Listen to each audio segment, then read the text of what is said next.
Before we dive into the story, let us know where you're watching from in the comments below, and if you believe family should protect, not exploit each other. Hit that like button and subscribe for more.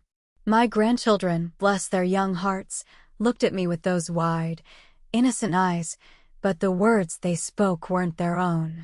Grandma, the oldest, 12-year-old Lily, said, her voice rehearsed, "Mommy and Daddy say you're going to a nursing home soon. You need more care now." Just like that, a lifetime of love and sacrifice was reduced to a perceived burden and an impending institutionalization, a stark prelude to a plan I would soon discover was far more sinister than simple concern.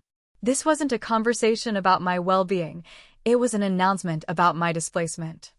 For years, I had been the family's quiet anchor, always ready to help, always ready to give. I'd supported my children through tough times, celebrated their successes, and doted on my grandchildren. But what I discovered next would force me to choose between family loyalty and self-preservation.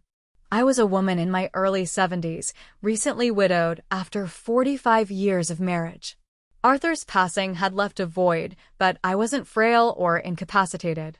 I was active, managing my home and finances perfectly well. My house, a comfortable, paid-off ranch style I'd lived in for over 30 years, was my sanctuary. My savings were modest, but sufficient for my needs, bolstered by Arthur's life insurance and pension. I wasn't wealthy, but I was secure. My 2 children, Mark and Lisa, were grown with families of their own. I'd always been generous. I helped Mark and his wife Sarah with the down payment on their first house, covered unexpected medical bills, and gifted them money for holidays and birthdays, especially for my 3 grandchildren. Lisa and her husband David received similar help, though they seemed less reliant and certainly less demanding than Mark and Sarah. There was a subtle shift after Arthur died. Visits from Mark and Sarah became more frequent, laced with seemingly innocent questions about my will, my finances, and how I was managing. "You know, Mom, this house is a lot for one person," Sarah would say, looking around pointedly. "Mark and I were just talking. It's getting harder for you to keep up the yard, right?" "Actually, I hired young Billy down the street," I'd reply, feeling a faint unease. "He does a great job." "Still, taxes are high," Mark would add, sighing dramatically. "And maintenance. Things just break when a house gets old." They talked about my home as if it were already a problem for them to solve. One afternoon, they were visiting, ostensibly to bring groceries. I went to the kitchen to put things away, leaving them in the living room. I overheard Sarah speaking, her voice low but sharp. "Just tell her it's for her own good. We can't wait forever. That house is $500,000 easy, and the market is hot now." Mark mumbled something I couldn't quite catch, then Sarah's voice rose slightly in exasperation. "No, not just yet. Get her comfortable with the idea first. Talk about how much care she needs. How lonely she must be. Get the kids to mention it too. Make it sound like it's their idea, like they worry about her. It'll break down her resistance." My blood ran cold. They weren't concerned. They were calculating. They were using my grandchildren as pawns. The pieces clicked into place. The sudden increase in visits, the leading questions about my health and finances, the insistence that the house was too much. This wasn't about my well-being. It was about their inheritance, claimed prematurely and heartlessly. The phrase "nursing home," delivered later by innocent lips, was merely the cruel culmination of their strategy. That night, sleep offered no escape. Every kind word they'd ever spoken felt tainted. Every offer of help a veiled maneuver. The casual cruelty of using my grandchildren's voices cut deepest. I felt a profound, aching hurt, a betrayal so deep it was physical. I had given them so much, loved them unconditionally, and this was their gratitude? To plot to strip me of my home, my independence, and my dignity? Initially, I wanted to confront them, to unleash the righteous anger boiling inside me. But a lifetime of quiet observation had taught me that confronting a manipulator directly often backfires, giving them a chance to lie, gaslight, or turn the narrative against you. I needed proof. I needed a plan. My first instinct was protective. I needed to ensure my financial and legal papers were safe. The next morning, I went to my bank and rented a safety deposit box. I gathered my house deed, will, insurance policies, and recent bank statements, locking them away. I didn't say anything to Mark or Sarah. I smiled, nodded, and listened, all the while feeling a cold, hard resolve settling in my chest. I would not be an easy mark. The pressure subtly increased. Mark called more often, his tone bordering on demanding. "Mom, have you thought about what we discussed? The nursing home? We found a really nice one, Meadowbrook. They have activities." "Mark, we discussed you bringing it up," I corrected gently. "I'm not ready for that. I'm perfectly fine here." "But are you really fine?" Sarah would chime in during visits, her eyes scanning the room critically. "Look, is that dust in the corner?" "It's okay, Mom. It's natural to slow down. That's why a place like Meadowbrook would be good. No worries, someone takes care of everything." They pushed relentlessly, painting a picture of my life as one of lonely decline, ignoring my active social calendar, my gardening, my volunteer work at the library.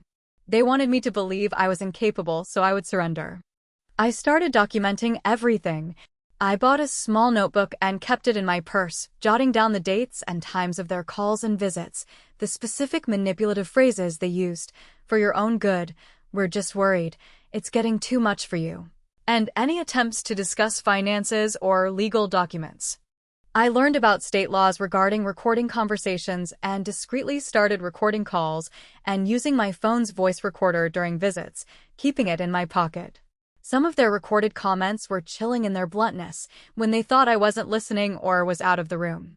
"She's stubborn," I heard Sarah whisper once, "but she's old. She'll tire. We just need to keep pushing." The next crucial step was professional advice. I called the elder law attorney whose name I'd seen advertised, a woman named Attorney Miller, known for her no-nonsense approach. I made an appointment, carefully selecting a day when Mark and Sarah thought I was at my book club. In her office, surrounded by reassuring law books, I laid out my story, presenting the notes, the recordings, or transcripts of the important parts to save time, and explaining their tactics. Attorney Miller listened patiently, her expression hardening as I described their methods. "This is classic financial elder abuse, or at least attempted abuse," she stated, her voice firm. "Using the grandchildren, the nursing home narrative. It's textbook manipulation to gain control of your assets. Your children do not have the right to put you in a nursing home or sell your house unless you are legally declared incompetent, which, based on what you've told me and how you present, is clearly not the case." She explained my options. I could do nothing and risk them escalating their tactics, perhaps even pursuing guardianship based on false claims of incompetence. Or I could proactively protect myself. This involved securing my assets, updating my will to reflect my wishes now, and taking steps to ensure they could not make decisions for me. "Your home is your most significant asset," she said. "If you want to protect it from their grasp, selling it is one of the most definitive steps you can take. You can liquidate it, move the funds into accounts they cannot access, and live elsewhere, entirely on your terms." The idea of selling my home of 30 years was daunting, but the thought of them getting their hands on it, profiting from their cruelty, was unbearable. This consultation wasn't just legal advice, it was validation. I wasn't paranoid, I was being targeted. Armed with legal knowledge, I felt a surge of empowerment. I wasn't helpless, I had options. Mark and Sarah, sensing my resistance but not understanding the source, became more aggressive. They started showing up unannounced, checking my refrigerator, commenting on my appearance. "Are you losing weight, Mom? You look frail," and leaving brochures for nursing homes on my kitchen counter. Lisa and David remained mostly passive, occasionally calling to ask if I was getting along with Mark and Sarah, seemingly oblivious or unwilling to see the manipulation. Then came the moment that solidified my resolve into unbreakable steel. Mark and Sarah cornered me in the living room. Mom, we need to be realistic, Mark began, trying for a sympathetic tone that didn't reach his eyes. We're struggling financially. The house market is good now. If we wait, who knows? We were thinking, if you move to Meadowbrook, we could sell this place. The money could help us, and honestly, it would cover your costs at the home with plenty left over. It just makes sense. Sarah nodded eagerly. It's practical, Mom. And think of the grandchildren. We could give them so much more. This house is just sitting here. So, this isn't about my care, I said slowly, the calmness in my voice surprising even myself. It's about the money. It's about selling my house out from under me while putting me somewhere I don't want to be. Sarah's mask slipped. Well, yes. It's our inheritance anyway. Why should it just sit here when we need it? You won't be living forever. Mark paled slightly at her bluntness, but didn't contradict her. They truly saw me as a temporary obstacle to their financial gain. They were revealing their true intentions completely. I looked at them, these people I had raised and loved, and saw only greed. In that moment, all residual hope for a genuine family connection died. My resolve hardened. I would fight them, not just for my house and my money, but for my right to make my own decisions and live my life with dignity. Following Attorney Miller's advice, I began to implement my strategy. First, I updated my will, making sure it clearly stated my wishes and appointed an independent executor, not Mark or Sarah. I also established a simple trust, moving a portion of my savings into it, with provisions that made it difficult for anyone but me to access the funds. These weren't measures taken out of spite, but out of necessity, to protect my assets from predatory hands. The next step was the most difficult, listing the house. I called a realtor recommended by Attorney Miller, who specialized in discreet sales.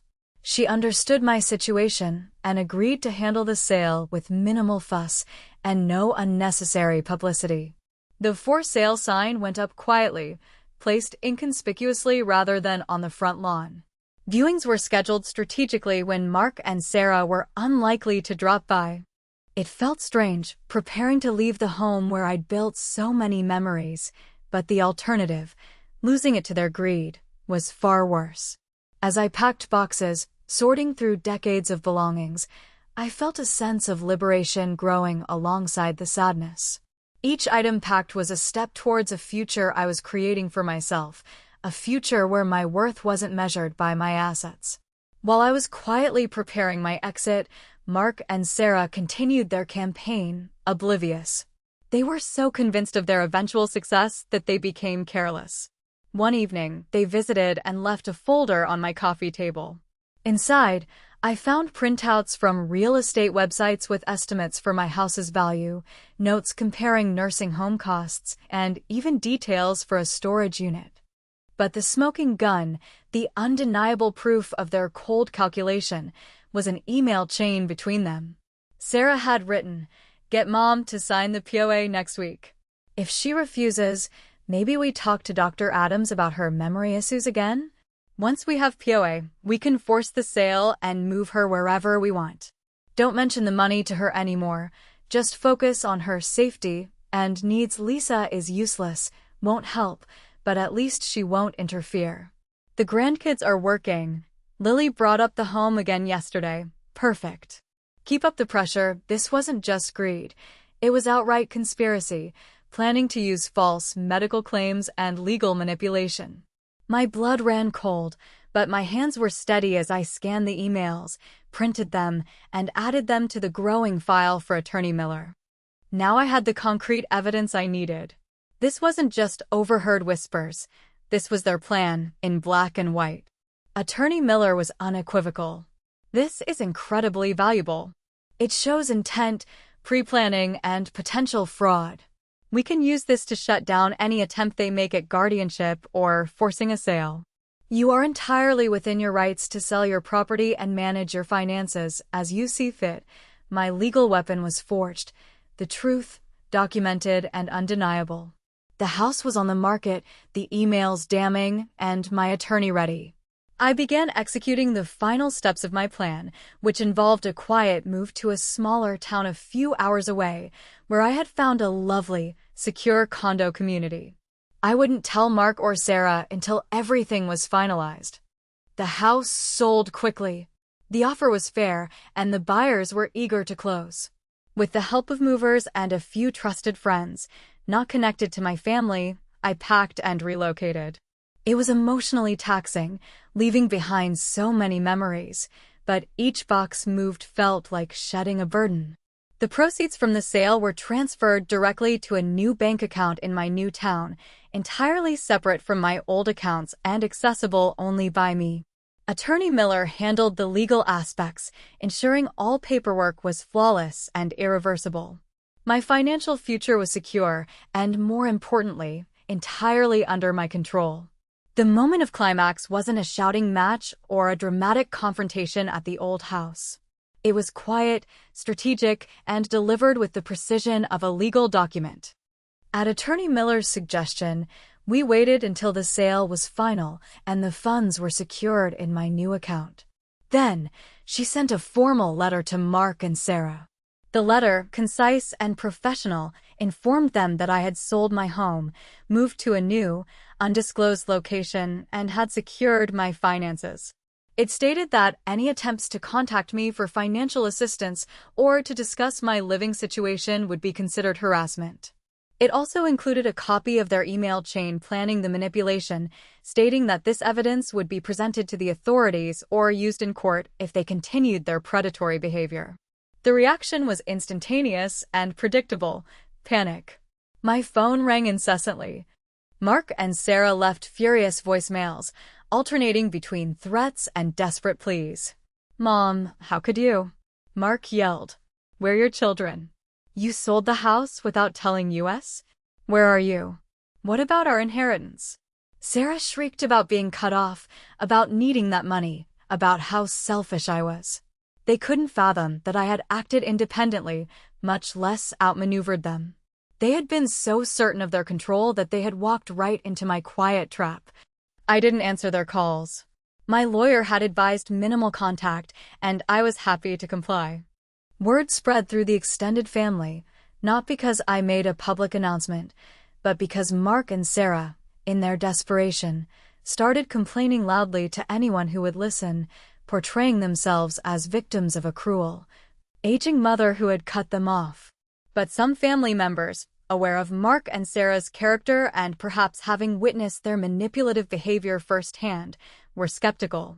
When the details emerged, the fact that I wasn't in a nursing home, that I had simply sold my house, and especially when snippets of their plotting leaked out, thanks to Attorney Miller's strategic inclusion of the email chain in her letter, which they surely showed around in their initial outrage, the truth became undeniable.